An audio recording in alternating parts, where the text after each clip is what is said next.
Hello guys, good morning, good afternoon, depending the time you're watching this video. Welcome to Spring City Podcast, and today we would like to know the different documents you should know about before purchasing land or during your land purchase process. And with me here is Realtor Gift. Good morning, ma. Good morning. So Realtor Gift, what are the different documents one should have during? Alright, thank you very much, Mr. Rich Realtor, for that question.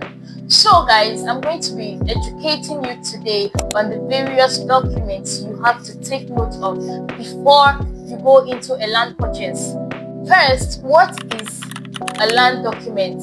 Land documents are legal and verified records that shows evidence that you actually own that particular property.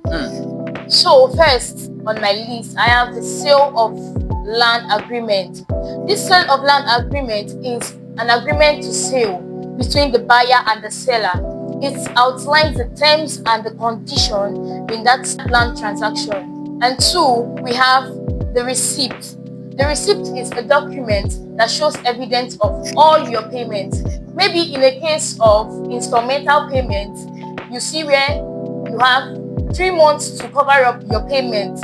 You have to provide a receipt for every payment you make each month to show that you actually paid for your land to stand. So that receipt stands as an evidence that you actually paid for that land, and it's meant to be signed by both the seller and the buyer. We have a deed of conveyance or a deed of assignment, but these two documents are similar in a way. They are similar, but at the same time they have their differences. So the deed of conveyance stroke deed of assignment, they are the document that shows the transfer of ownership from the buyer to the seller. The deed of conveyance is actually a document used for large space of land. It's a document used for large range of lands.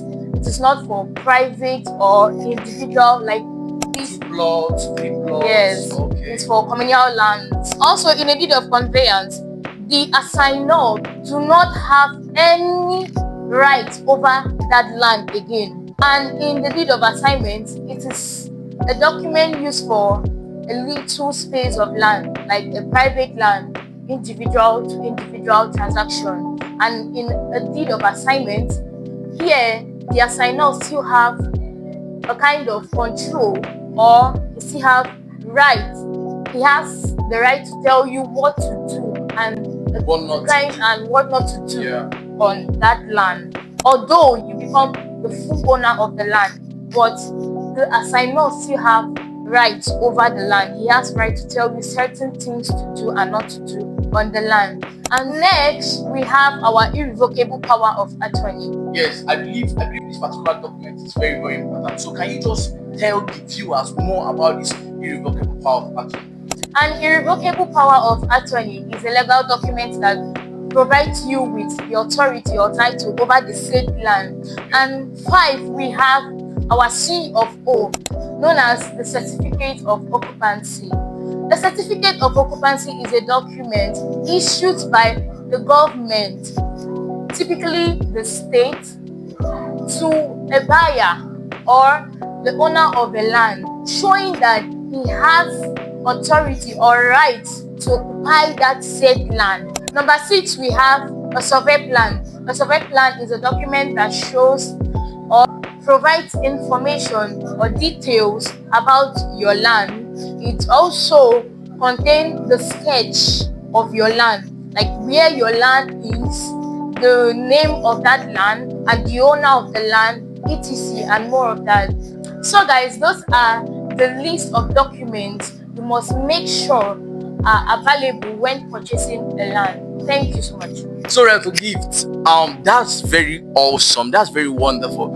And please make sure you get good surveyors to survey your lands. They get good surveyors to survey your lands. They should take your chart and go to the Ministry of Lands and confirm the location, so you don't end up buying land that belongs to the government to avoid problems or tears of tomorrow. So thank you very much for tuning in or joining us on this section on different documents that you should own during a land purchase or during your land transaction or your land buying or whatever. So tune in like this by next week to get also educated and also join us on this journey of a real estate roundtable. Thank you very much. Thank you.